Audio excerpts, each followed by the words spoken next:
ముందుగా first from entertainments విభో Srinivas గారు సమర్పించు, రాజీవ్ రెడ్డి గారు అలాగే సాయిబాబా గారు నిర్మించిన క్రిష్ దర్శకత్వం వహిస్తున్న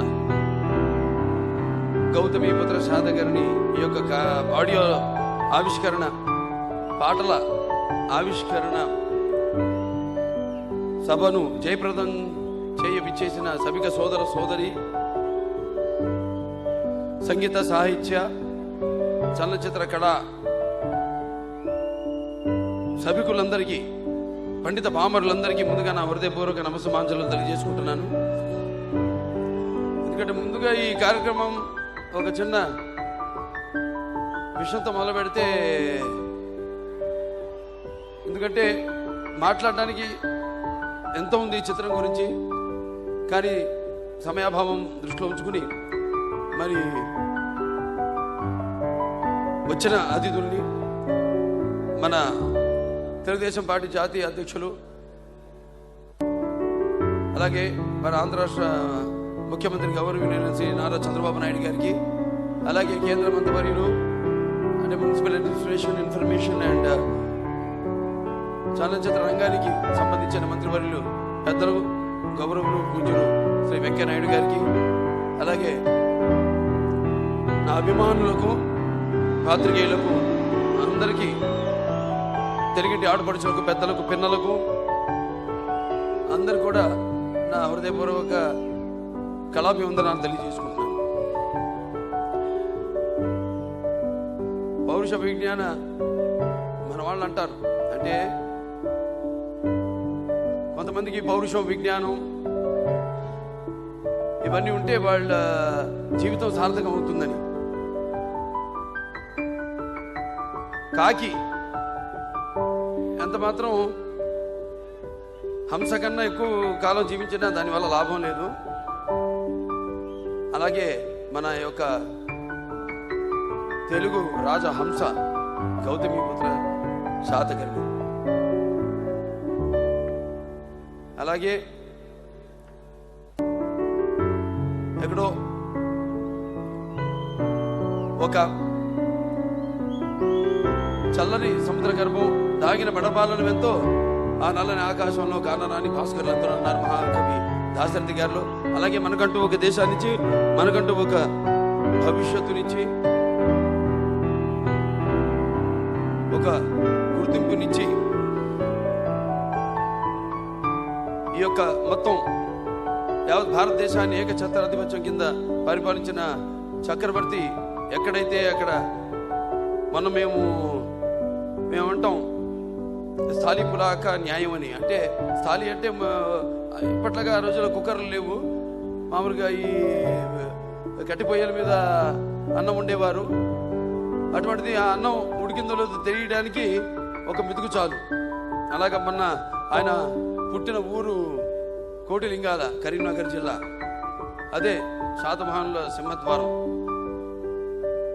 అక్కడ ఈ యొక్క చిత్రం ట్రైలర్ని విడుదల చేయడం జరిగింది. ఎంతో అద్భుతమైన రెస్పాన్స్, చాలా బాగుందని అందరూ, నా అభిమానులు అయితేనేమి, నా శ్రేయోభిలాషులు అయితేనేమి, స్నేహితులు అయితేనేమి, అందరూ కూడా సినిమా కోసం ఎదురు చూస్తున్నాం, ఎప్పుడు విడుదలవుతుందా అని అడగడం జరిగింది. మరి ఆనాడు అక్కడ కోటిలింగాల్లో తోచిన బొడ్డు మరి ఈ యొక్క దేశానికి జన్మనిచ్చింది. అలాగే అక్కడి వచ్చిన పురిటి నొప్పి మన యొక్క ఈ దేశాన్ని, ఉనికిని కాపాడింది. అలాగే దేశం ఒక ఉనికిని చాటింది అని మనమంతా గర్వంగా చెప్పుకునే, అంటే ఈ చిత్రం ద్వారా చెప్పుకునే గౌతమిపుత్ర శాతకర్ణి. ఎందుకంటే మన దౌర్భాగ్యం ఏంటంటే ఆయన గురించి చాలా తక్కువ తెలుసు మనకి. ఇంతకుముందు చెప్పారు, ఎంతో మంది ఆనాడు అప్పటికి ఇంకా ఈ చరిత్రకాలు రావడం, అప్పుడు విషయాలు క్రోడీకరించడం అనే సంస్కృతి లేదు. అటువంటిప్పుడు వాళ్ళ అమ్మగారు ఎక్కడో కాశీలో వేయించిన ఈ శాసనం ద్వారా కొన్ని విషయాలు బయటపడ్డాయి. అటువంటి ఆయన గురించి అభూత కల్పన, మంచి ఒక టీం, అంటే ముందుగా మా డైరెక్టర్ గారు కృష్ణ గురించి మాట్లాడాలి. ఆయన ఈ ముత్యాలు ఏటపాలుగా దొలితే చూడడానికి ఎంత అందంగా ఉంటుందో, మరి కథలో నటీనటుల యొక్క హావభావాలను దొర్లించగల సమర్థుడు క్రిష్, జాగర్లమూడి క్రిష్. ఎందుకంటే ఆయన చేసిన చిత్రాలన్నీ కూడా చిత్రానికి సంబంధం లేకుండా నేను అద్భుతమైన వాళ్ళ తెలుగు వాళ్ళంతా మనం గర్వపడే సినిమాలు చేశారు ఆయన. అతి తక్కువ కాలం మా ఇద్దరి మధ్య పరిచయం కూడా. నేను 100వ సినిమా ఏం చేయాలా అని సతమతమవుతున్నా. ఎన్నో కథలు విన్నాను, కొన్ని నచ్చలేదు, కొన్ని నచ్చినా కూడా నా 100వ సినిమా స్థాయికి ఆ కథలు లేవు అని అనుకునే సమయాన్న ఆయన రావడం, అడగడం, వెంటనే ఎప్పుడు ఒక తెలియని విషయం అన్నది తెలియజేయాలన్న ఒక తపన అన్నది. అలాగే పాత్రలని ఇప్పుడు ఆయన నాన్నగారు ఒక దుర్యోధనుడు కానివ్వండి, లేకపోతే రావణాసురుడు కానివ్వండి, అంటే ప్రతి నాయకుల పాత్రలను కూడా ఆయన దృష్టితో వాటిని బేరుజు చేసుకుని ఎంతో అద్భుతంగా వాటిని కూడా ప్రజలు అభిమానించేలా ఆ పాత్రను తీర్చిదిద్దడం జరిగింది. అటువంటిది ఏ చరిత్ర ఆధారాలు, చాలా తక్కువ చరిత్ర ఆధారాలు ఉన్న ఈ గౌతమిపుత్ర శాతకర్ణి గురించి అనగానే ఏమో అప్పుడప్పుడు ఆయనలాగా అనిపిస్తూ ఉంటుంది. అదే అనిపించడమే కాదు, నా నిర్మాతలందరూ కూడా ఎంతో ధైర్యంతో, నా మీద ఎంతో నమ్మకంతో, ఆదిత్య 369 ఇక్కడ ఉన్నారు నిర్మాత గారు, కృష్ణప్రసాద్ గారు కానివ్వండి, లేకపోతే ఒక భైరవ దీపం కానివ్వండి, లేకపోతే ఒక గ్రామ నేపథ్యంలో అయితేనేమియండి, లేకపోతే ఇక్కడ ఉన్న సోషల్ ప్రాబ్లమ్స్ వాటి నేపథ్యంలో అయితేనేమియండి, ఇటువంటి ఎన్నో సినిమాలు చేయడం జరిగింది. మీరంతా ఆశీర్వదించారు, ఆ చిత్రాలను ఘనవిజయం చేశారు. అటు నాన్నగారి దగ్గర నుంచి వస్తున్న ఆ వారసత్వాన్ని ముందుకు తీసుకెళ్తున్నందుకు, ఇంకా ఈ యొక్క ఇలాంటి చిత్రాల ద్వారా మన యొక్క సంస్కృతి, సాంప్రదాయాలు, మన అలవాట్లు, మన అప్పుడున్న కట్టు బొట్టు ఇవన్నీ కూడా ముందుకు తీసుకెళ్తున్నారంటే, మన భాషను కూడా ఇవాళ మాట్లాడే మన భాష జనాభా ప్రకారం చూసుకుంటే మన దేశంలో తెలుగు 2వ స్థానంలో ఉందని మనం సగర్వంగా చెప్పుకోవాలి. మరి అటువంటి చిత్రం అంటే దానికి మరి ఆయనకి ఆ నిర్మాతలు వాళ్ళు ఎంతో మంచి అభిరుచి గల నిర్మాతలు కూడా కావాలి ఇటువంటి సినిమా చేయడానికి. ఎందుకంటే ఒక చిత్రం, ఇటువంటి చిత్రం గురించి బాగా ఆలోచించి నిర్ణయం తీసుకోవాల్సింది నిర్మాతలు కాబట్టి. మరి అలాగే ఈ చిత్రం యొక్క అంటే ఈనాడు ఈ చిత్రం కథానాయకుడు అంటే ఈ యొక్క చిత్రం పాటల యొక్క ఆవిష్కరణ కార్యక్రమం కాబట్టి చరణ్ భట్ గారు మా చిత్రం యొక్క మ్యూజిక్ డైరెక్టర్, ఆయన ఈనాడు ఈ యొక్క కార్యక్రమానికి కథానాయకుడు. మరి ఇటువంటి సంగీత సాహిత్య కళాభివృద్ధికి ఆదిమూలమైన సప్త సాగర సంఘర్షణ తరంగ జ్వలిత సద్భోద్భవ మాధురి సప్తస్వరాలైన సారిగమ పద నీస సమ్మేళన సంగీత సాహిత్య సుమధుర గీతాలు వినడానికి, మరి భాషా భేదము కానీ, ఆడమగ తేడా కానీ, దానికి దారిద్ర్యాది తారతమ్యం కానీ, పండిత మామరాది పట్టు విడుపులు కానీ, అభిమాన దురభిమానులని అడ్డుకట్టలు కానీ ఉండవన్నది నా నమ్మకం. ఉదాహరణకు మేనక సరస సల్లాప సంగీత సాహిత్య మధుర శబ్దానికి సృష్టికి ప్రతి సృష్టికర్త అయిన విశ్వామిత్రుడే తపస్సు నుంచి ప్రపంచానుభూతికి వచ్చాడని, అలాగే శ్రీకృష్ణుని వేణునాదానికి గోవుల మంద మేపు మాని మోకరిల్లేయని, అలాగే నేటికి అది నాదస్వర సంగీతానికి నాగభావుల సైతం పడగలైతే ఆడడం చూస్తున్నాం. అంటే ఒక సంగీతంతో సాంగ్స్ హిట్ అయితే ఆ చిత్రం సగం హిట్ అయినట్టే అని మనందరం మన అనుభవంతో తెలుసుకున్నాం. అయితే అటువంటి ఈ సినిమా అనే ప్రక్రియ ఇప్పుడే వెంకయ్యనాయుడు గారు చెప్పారు ఇందాక అద్భుతంగా, సినిమా కేవలం వినోదం కోసం కాదు. అంటే కళ్ళు మూసుకుని కనేది కళ, కళ్ళతో అభినయించేది కళ, నిద్రపోతున్నప్పుడు కనేది కళ, నిద్రపోతున్న సమాజాన్ని మేల్కొల్పేది కళ. సమాజమే దేవాలయం, ప్రజల దేవుళ్ళు, నేను అందులో ఖర్చుకుండేని రామారావు గారు ఆనాడు మరి చలనచిత్ర రంగాన్ని విడిచి రాజకీయాల్లోకి రావడం, మరి ఒక ప్రజాస్వామ్యానికి, రాజకీయానికి సరైన నిర్వచనాన్ని ఇవ్వడం జరిగింది. మరి అటువంటి ఈ యొక్క సంగీతంతో కొన్ని రోగాలు కూడా మనం వాటిని మాన్పించవచ్చు అని మన పుస్తకాల్లో కూడా ఉన్నాయి. అలాంటి ఈ అద్భుతమైన చిత్రానికి మరి ఆయన సప్త స్వరాలకే శతకోటి మధురిమ, అలాగే ఆణిముత్యాలు లాంటి 6 సినిమాలు ఉన్న పాటలన్నిటికీ మణిపూసల్ లాంటి బాణీలు సమకూర్చారు మన భట్ గారు. ఆయనకి సభాముఖంగా నా అభినందనలు తెలియజేసుకుంటున్నాను. అలాగే మన సాయి మాధవ్ గారు ఉన్నారు, ఎంతో అద్భుతమైన డైలాగులు ఈ సినిమాలో రాశారు, ట్రైలర్లో చూశారు. నూతన నిర్మాణమైన మన దేశాన్ని పరదేశీయుల రక్తంతో ప్రక్షాళన చేద్దాం, దొరికిన వాళ్ళని తురుముదాం, దొరకని వాళ్ళని తరుముదాం, ఏది ఏమైనా దేశం ఏసం తిప్పుదాం. ఇలాంటివి చాలా ఉన్నాయి సినిమాలు. అంటే ఏదో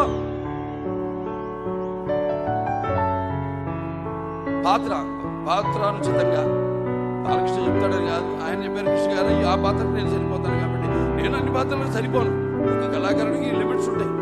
అలా ఆ అదృష్టం నాకు, ఆ పుణ్య దంపతులు అంటే నా గాయత్ర పరమంత్రం నమాతు పరదేవత నా హరే భరతస్త్రాత నానుత పాతకం పరం, ఇది మాతృ ప్రార్థన.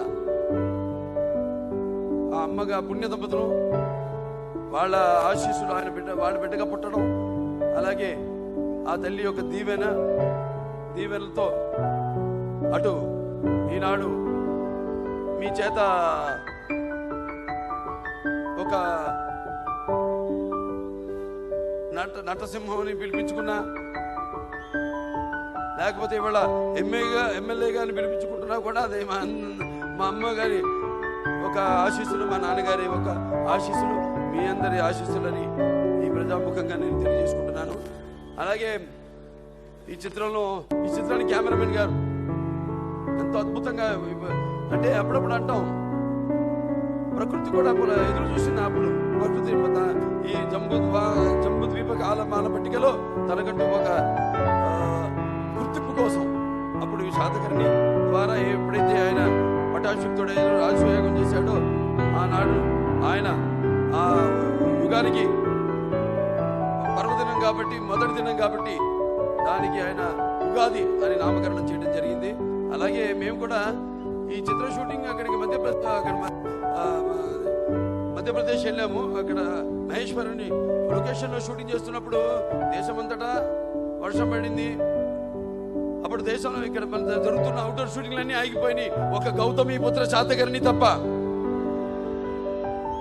పడేది కరెక్ట్ గా మా భోజన విరామం సమయంలో పడేది, లేకపోతే ఏదైనా అవసరానికి పడేది తప్ప మా షూటింగ్ ఎటువంటి అంతరాయం కలిగించలేదు ప్రకృతి. అంటే అదృశ్య రూపంలో గౌతమి బాలగారు అయితేనేమి, లేకపోతే శాతకర్ణి అయితేనేమి, వీళ్ళందరి ఆశీస్సుల ఆ వెంకటేశ్వర స్వామి దివ్య సన్నిధిలో ఈనాడు ఇక్కడ తిరుపతిలో ఈ కార్యక్రమం జరుపుకోవడం, ఇవన్నీ అంటే అప్పుడు ఎలాగైతే ఈ అమరావతి రాజధాని నిర్మాణం చేపట్టారో చంద్రబాబు నాయుడు గారు, ఎలాగైతే అంటే నేను ఈ భూమి మీద పుట్టిన వాడు గిట్టక తప్పదు, ఆయన ఒక మనిషి ఏ విజయపథంలో నడిచాడు, ఎటువంటి ఈ యొక్క కొండలు ఎదురయించాడు, దేనివల్ల ఒక రామారావు అయితేనేమి అదే సత్సంకల్పం కావాలి, అభివృద్ధి దీక్ష పొందాలి, నీ దారిలో నువ్వు నడవాలి అని ఆయన దగ్గర నుంచి నేను నేర్చుకున్న పాఠం. మరి ఆయన్ని అనుసరిస్తూనే ఆయన ఆదర్శంగా తీసుకుని ఈనాడు కళ్ళు గాయలు కాచేలా, లేకపోతే కాళ్ళు వాచేలా మరి అహోరాత్రులు ఈ నూతనంగా ఏర్పడిన ఈ యొక్క ఆంధ్ర రాష్ట్రం, అలాగే ఈ యొక్క రాజధాని అమరావతి నిర్మాణం నవ్యాంధ్రప్రదేశ్ కోసం అహోరాత్రులు కష్టపడుతున్న మరి చంద్రబాబు నాయుడు గారి ఆయన సంకల్ప బలీయం, అలాగే ఈ సినిమా కూడా చేయడం అనేది ఒక సంకల్ప బలీయంగా ఆ రెండింటిని పోలుస్తూ నేను మీకు తెలియజేస్తున్నాను. అలాగే ఇంకా ఎంతోమంది ఎన్నో రకాలుగా అంటే ఈ ఒక కార్యక్రమం జరుగుతుంటే మామూలు సినిమాల ఫంక్షన్లు అయితే మామూలుగా సాదా సీదాగా అంటే నాన్నగారి నుంచి కూడా ఒక సినిమా కార్యక్రమం అన్నది, ఒక రాజకీయాల్లోకి వచ్చాక ఆయన మొదటిసారి ముఖ్యమంత్రి అయినప్పుడు కూడా ప్రజల ముందే ఒక కొత్త వరవడిని తీసుకొచ్చి ఆయన ఆనాడు ప్రమాణ స్వీకారం చేయడం జరిగింది. అలాగే ఈనాడు అంటే గుర్తొచ్చింది ఇవాళ సినిమా లెజెండ్ కరెక్ట్ గా ముందు రోజుకి ఎలక్షన్ రిజల్ట్ అనౌన్స్ అయింది. అలాగే కరెక్ట్ గా బ్రహ్మణి బర్త్డే మొన్న 21న చిత్రం 1000 రోజులు కూడా పూర్తి చేసుకోవడం జరిగింది. ఇదంతా కాకతాళీయం. అలాగే అమరావతి రాజధాని నిర్మాణం, అలాగే ఈ గౌతమ పుత్ర శాతకర్ణి ఆయన గురించి సినిమా తీయడం మేము అనుకున్నాం. ముందు అమరావతి కోసం కడుతున్నారని మేము సినిమా తీద్దాం అనుకోలేదు. అన్ని నేను అన్నట్టు దైవ సంకల్పం, అది అన్ని కాకతాళీయంగా యాదృచ్ఛికంగా జరిగినాయి. అలాగే ఈ సినిమాలో మీ అందరు కోరుకున్నట్టు బ్రహ్మాండంగా అన్ని హంగులు, మరి నేను చెప్పాను సినిమా కథ చాలా తక్కువ ఉంది, వాటిని బ్రహ్మాండంగా ఊహించి దర్శకుడు కానీ మా సాయి మాధవ్ గారు కానివ్వండి, వాళ్ళందరూ కూడా ఎంతో అద్భుతంగా ఆ కథను అల్లడం, పాత్రను ట్రీట్ చేయడం జరిగింది. అలాగే ఆ చివరిలో టెమ్మిత్రేస్తూ అంటాడు, చివరి సన్నివేశం అది, అంటే ఆ తల్లి ఇందాక చెప్పారు సన్నివేశం మన సీతారామ శాస్త్రి గారు, అదే ఇట్లా తల్లి అడుగుతుంది నీకు అధికార దాహవరా అని, ఆఖరికి టెమ్మిత్రేస్తూ అంటాడు, వెళ్ళి ఈ ప్రపంచానికి నా మాటగా చెప్పు, ఈ దేశం ఉమ్మడి కుటుంబం, గదికి మధ్య గొడవలు ఉంటాయి, ఈ ఇల్లు నాదంటే నాదని కొట్టుకుంటావు, కానీ ఎవడో వచ్చి నా ఇల్లు అంటే ఎగరేసి నరుగుతాం, సరిహద్దుల్లోనే మీకు శ్మశానం నిర్మిస్తాం, మీ మొండాల మీద మా జెండా ఎగరేస్తాం.